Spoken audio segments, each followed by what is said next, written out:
Hola, mi nombre es Luis Alberto Morales Arreguín.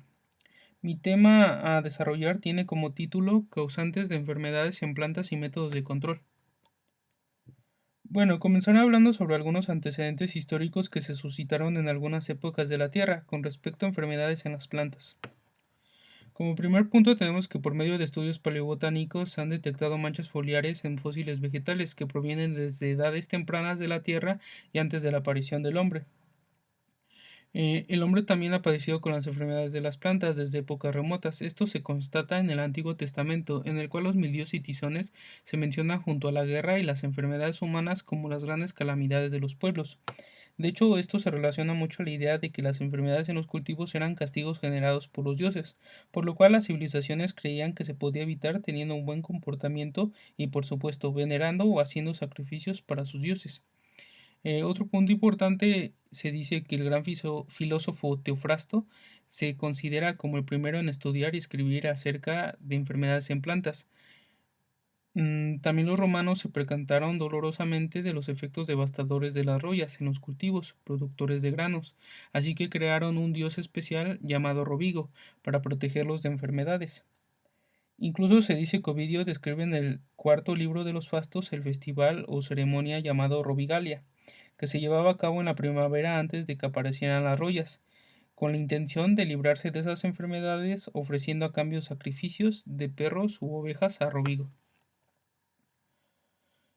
Obviamente, con el descubrimiento del microscopio compuesto a principios del siglo XVIII, se estudió y se describió la anatomía de las plantas, y también se descubrieron una serie de microorganismos que empezarían a tomar gran protagonismo para el estudio de la fitopatología hasta la fecha. Conforme a los pasos de los años, se han creado, modificado o mejorado algunos sistemas de clasificación, de los cuales se pueden destacar el de tipo de daño, el basado en el hospedante y el de la estructura vegetativa que atacan. Sin embargo, el criterio más útil a la clasificación de una enfermedad es el tipo de agente patógeno que lo ocasiona, o también llamado proceso infeccioso biótico. Esto tiene la ventaja de que indica la causa de la enfermedad, lo cual permite prever su posible desarrollo y diseminación, así como las posibles medidas de control. De acuerdo con lo mencionado, las enfermedades de las plantas se clasifican de la manera siguiente. En el primer grupo, que pues es el biótico infeccioso, tenemos que hay enfermedades ocasionadas por hongos. En el otro es enfermedades ocasionadas por procariontes, que pueden ser bacterias y micoplasmas. En el tercero, enfermedades ocasionadas por plantas superiores parásitas, aquí como el muérdago enano. Eh, en el cuarto, enfermedades ocasionadas por nematodos, fitopatógenos. Eh, en el quinto, enfermedades ocasionadas por virus y viroides. Y en el sexto, enfermedades ocasionadas por protozoarios. En esta misma clasificación se encuentran las enfermedades no infecciosas o abióticas, y va muy relacionado a las bióticas porque al haber vulnerabilidad en la planta, los agentes etiológicos adoptan el comportamiento oportunista para atacar, colonizar las plantas por medio de sus estructuras vegetativas más dañadas. Las enfermedades no infecciosas o abióticas de plantas es debido a temperaturas muy altas o muy bajas, la falta de exceso de humedad en el suelo, la falta o exceso de luz, también la falta de oxígeno, así como la contaminación atmosférica, también la deficiencia de nutrientes, la toxicidad mineral, la aridez del suelo, que se refiere al pH, la toxicidad de plaguicidas y también las prácticas agrícolas inadecuadas. Acerca de la importancia de las enfermedades, tenemos que las enfermedades de las plantas son importantes para el hombre debido a que perjudican a las plantas y sus productos, los cuales consumimos. Para los países donde el alimento es abundante, las enfermedades de plantas tienen gran interés, debido a que provocan que los agricultores tengan grandes pérdidas económicas, también propician el aumento de precios de productos y también destruyen la belleza al dañar las plantas de cualquier zona. Eh, Acerca del ciclo de enfermedad, en cualquier enfermedad infecciosa se lleva a cabo una serie de eventos sucesivos más o menos distintos que propician el desarrollo y la prevalencia de la enfermedad y el patógeno. A esta cadena de eventos se les denomina ciclo de la enfermedad.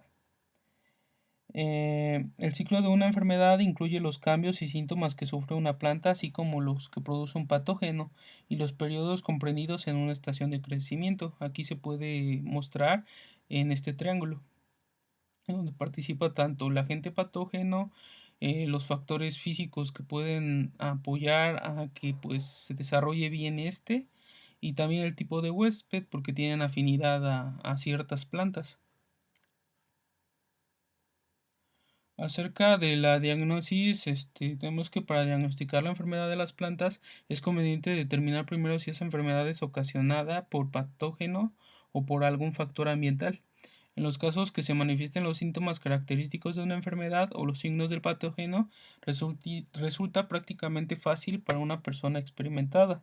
Sin embargo, en la mayoría de los casos, para hacer un diagnóstico acertado es hacer un examen detallado de los síntomas, así como un estudio de otras características, aun cuando no están relacionadas con los síntomas propios de la enfermedad. Estos exámenes pueden ser a simple vista, como ya se había relatado, con el uso de lentes o lupas de aumento para observar algunos hongos, plantas superiores parásitas y nemátodos. También mediante el examen a microscopio se pueden identificar hongos, bacterias y nemátodos. Acerca de los métodos control, tenemos que hay una gran variedad de prácticas. Puede ser la práctica química, que pues son las aspersiones químicas, la práctica agrícola cultural, que puede ser el saneamiento y la rotación de cultivos, también como arear y destruir malezas. Los métodos de control como el uso de las variedades resistentes y otras medidas reducen o eliminan la posibilidad de una epifitia o de una enfermedad particular y con frecuencia de otras enfermedades causadas por patógenos similares. Algunas otras, como el control biológico, consiste en la utilización de organismos vivos con el fin de controlar las poblaciones. Problemas.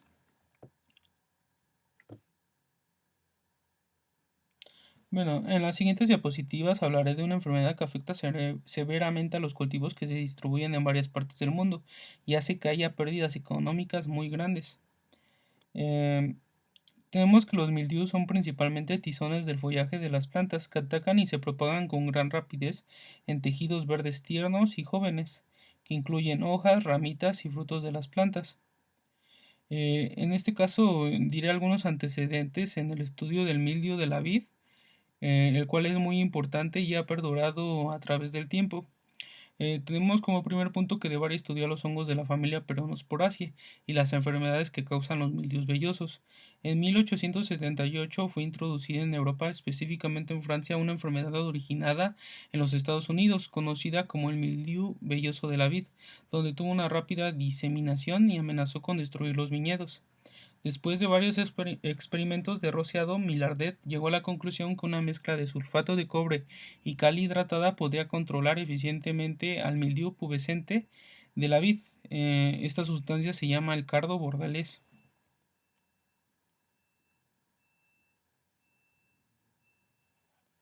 En este caso, el hospedero es Vitis vinifera, cuya importancia se enfoca en la industria vitivinícola y alimentaria. Aquí tenemos su ficha taxonómica, pertenece al reino Plantae, a la división Magnoliophyta, a la clase Magnoliopsida, al orden Vitales, a la familia Vitaceae, al género Vitis y a la especie Vitis vinifera.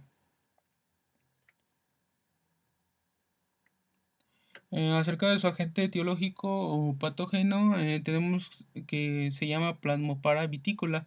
Es un omiceto que pertenece a la familia Peronosporoaceae. Todas las especies de esta familia son parásitos obligados de plantas superiores y producen mildius en numerosas plantas, que incluyen a la mayoría de hortalizas y gramíneas cultivadas, así como a muchas plantas de ornato, de cultivo, arbustos y vids. Acerca de su ciclo de enfermedad de Plasmopara vitícola, este comienza en invierno, estando el hongo conservado sobre las hojas muertas del suelo en forma de esporas. En primavera, al darse las condiciones ambientales adecuadas como suficiente humedad y temperaturas superiores a 12 grados y también lluvias, comienza su actividad con la germinación de los conidios, que contienen las esporas móviles, las cuales se depositarán sobre los órganos verdes de las cepas y penetran en el interior de las hojas a través de los estomas, comenzando un periodo de incubación de la contaminación primaria. La duración del ciclo periodo de incubación es variable, puede ser entre 7 y 14 días dependiendo de las condiciones climáticas, al final del cual aparecen los primeros síntomas externos de la enfermedad, que los diré a continuación. Bueno, para su diagnóstico tenemos que bueno, presentan síntomas, que estas son las lesiones cloróticas y necróticas en las hojas, frutos y tallos, crecimiento deficiente de la planta, la infección de sus retoños verdes inmaduros, zarcillos, peciolos de las hojas y frutos da como resultado la atrofia, deformación y engrosamiento de sus tejidos. Y bueno, algo más grave que pues causa la muerte de la planta. Acerca de sus signos se representan a través de las esporas y el crecimiento velloso blanquizco del hongo sobre las hojas, frutos o tallo de la hoja, como se pueden observar en las imágenes. Después del diagnóstico macroscópico se hace una preparación a partir de un raspado de la lesión con una gota de hidróxido de potasio al 3% o agua entre porta y cubre objetos para observar al microscopio e identificar las estructuras fúngicas. Acerca del control de la enfermedad, se recomienda uso de cultivos resistentes y uso de semillas certificadas libres de patógenos. También la rotación de cultivos, el uso de fungicidas como el cardo bordelés, que aún sigue teniendo un éxito notable en el control de los mildios. Cabe señalar que pues este fungicida es de los más recomendables, y causan menos daño tanto para la planta como para el ser humano, que es el que lo consume, que consume los productos.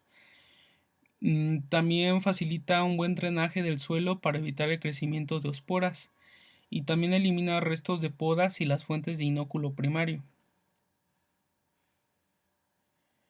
Y bueno, muchas gracias por su atención. Espero que el seminario haya sido de su agrado. Y aquí una imagen de un control biológico que se usa para enfrentar al pulgón de los rosales, que si bien no son un agente patógeno, pueden ser un vector biológico de microorganismos o pueden causar heridas en estructuras vegetativas donde pueden iniciar los agentes patógenos el inóculo primario.